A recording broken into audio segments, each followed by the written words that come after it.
नमस्कार दोस्तों, कैसे आप लोग? आज मैं डिस्कशन करने वाला हूँ एक न्यू आईपीओ के बारे में। और आज का कंपनी बहुत इंटरेस्टिंग होने वाला है क्योंकि आज का कंपनी जो है वो इकोसिस्टम के ऊपर काम करते हैं। मतलब ग्लोबली जो पॉल्यूशन है उस पॉल्यूशन को कम करने के लिए उस प्रोजेक्ट के ऊपर काम कर रहे हैं। तो बेसिकली कंपनी का नाम आप देख सकते हैं, ट्रूलेट बायोलॉजिकल लिमिटेड। तो सॉरी बायो मतलब आप कंपनी का नाम आप देख सकते हैं, ट्रूलेट बायो एनर्जी लिमिटेड है। तो इस कंपनी का मेनली काम है, सबसे पहले वो देख लीजिए कंपनी का और प्रोडक्ट। तो प्रोडक्ट में जाएंगे तो कंपनी को प्रोडक्ट आपको पता चलेगा। कंपनी बेसिकली इथेनॉल के ऊपर, साथ ही साथ कंपोस्ट बायोगैस के ऊपर, साथ ही साथ एक्स्ट्रा नेचुरल अल्कोहल के ऊपर, साथ ही साथ देखा जाए तो ग्रीन हाइड्रोजन, इस तरीके से प्रोडक्ट्स के ऊपर कंपनी काम कर रहा है। सबसे इंपॉर्टेंट पॉइंट है कंपनी का, अगर अबाउट सेक्शन में जाएंगे, सॉरी कंपनी का बिजनेस सेक्शन में जाएंगे तो आपको एक चीज देखने को मिलेगा। कंपनी जापानीज जैसे बड़े कंट्रीज के साथ जुड़कर काम कर रहा है। साथ ही साथ कंपनी गेल, जो सरकारी एक बहुत बड़ा मतलब ऑयल रिफाइनरी कंपनी है, तो उस कंपनी के साथ जुड़कर काम कर रहा है। जो गेल जो एक्चुअली नेचुरल गैस के ऊपर काम करते हैं उसके ऊपर जुड़कर काम कर रहा है।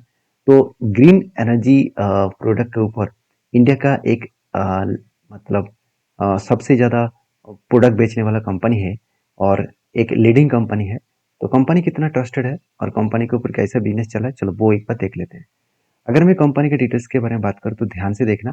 कंपनी के जो बिजनेस मॉडल्स है वो आपको देखने को मिलेगा। 2021 में कंपनी स्टार्ट हुआ। कंपनी बेसिकली बायो फ्यूल्स के ऊपर काम करते हैं।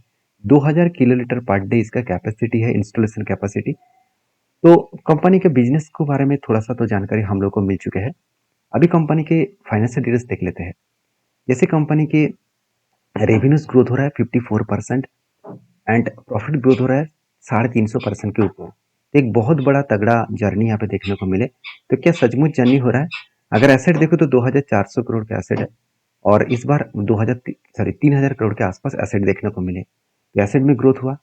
इनकम देखिए 1200 करोड़ से 1900 करोड़ बने, ऑलमोस्ट 54% का ग्रोथ हुआ। अगर मैं प्रॉफिट ग्रोथ को देखूं तो 30 करोड़ से 140-45 करोड़ के ऊपर कंपनी का प्रॉफिट ग्रोथ हुआ। तो बहुत बड़ा प्रॉफिट ग्रोथ है, करीबन 360% के आसपास। तो मुझे एक पॉइंट यहाँ पे वीक लगा, वो है कंपनी का कर्जा। 1600 करोड़ कर्जा था, थोड़ा सा कम तो हुआ 1500 करोड़। तो वो कितना कम हुआ देखिए, 2%। तो कर्जा 2% मतलब बहुत बड़ा कर्जा है। अगर फाइनेंशियल कंपनी का कर्जा 2% होता तो अच्छी बात होता, क्योंकि वो फाइनेंस काम करने के लिए ही वो कर्जा लेते हैं।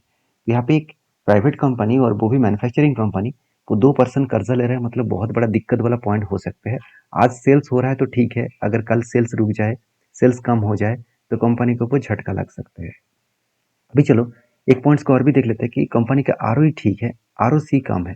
देखिए किसी भी मैन्युफैक्चरिंग कंपनी के ऊपर आरओसी ज़्यादा होना चाहिए, एटलीस्ट 20% के ऊपर हो तो अच्छा माना जाता है। फिर भी कंपनी के ईबिटा मार्जिन तो ठीक है, मगर पेट मार्जिन बहुत खराब है। तो प्रॉफिट अर्निंग टैक्सेस जो मार्जिन है वो बहुत कम है। अर्निंग पर से दिखा रहा है 20% और कंपनी का पी रेशियो दिखा रहा है 23%। तो 20% अर्निंग पर से तो ठीक है, अभी पी रेशियो मुझे सस्ता तो लग रहा है। फिर भी मैं कंपेयर करके देखूंगा इस फील्ड में और बाकी कंपनीज का क्या हालत है। अगर मैं बाकी कंपनीज का हालत देखूँ इस सेक्टर में, जैसे आप देखेंगे तो बलराम चीनी है, साथ ही साथ त्रिवेणी इंजीनियरिंग है, डालमिया भारत है। ये सारे कंपनीज का अगर अर्निंग पर शेयर देखूँ तो सारे कंपनीज का अर्निंग पर शेयर थोड़ा सा ज़्यादा है। फिर भी मैं खराब नहीं कहूँगा, अर्निंग पर शेयर बराबर देखने को मिला है। क्योंकि तीनों कंपनी का अगर मैं एवरेज करके देखूँ तो आपको जो डेटा देखने को मिलेगा 21 प्लस 10 प्लस 47 डिवाइड बाई 3, तो ओवरऑल 26 अर्निंग पर शेयर आ रहा है। तो उस हिसाब से तो ठीक है। उसी तरीके से अगर मैं पी रेशियो को चेक करूँ तो बाकी तीन कंपनी का जो पी रेशियो आपको देखने को मिलेगा वो ओवरऑल 31%।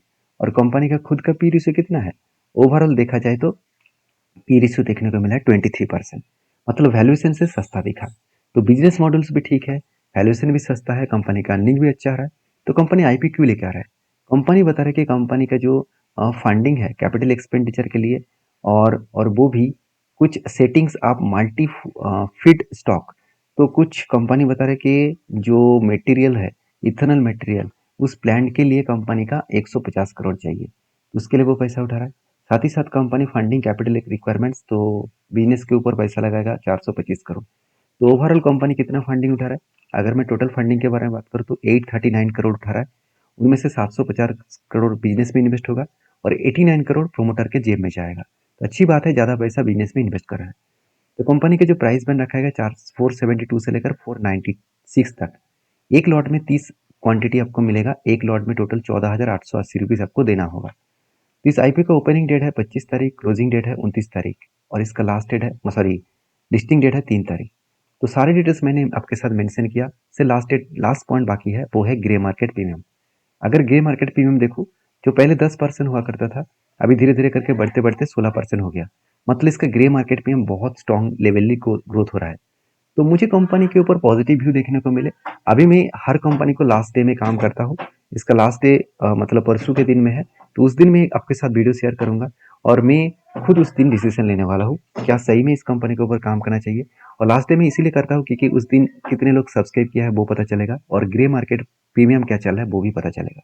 इसलिए आप आपका क्या ओपिनियन है जरूर कमेंट्स करना। मेरी तरफ से तो कोई रिकमेंडेशन है नहीं, मैं सारे पॉइंट्स आपके साथ शेयर कर हूँ एज ए इन्फॉर्मेशन के हिसाब से। तो मिलते हैं नेक्स्ट वीडियो में इस तरीके से अपडेट लेकर। तब तक के लिए धन्यवाद।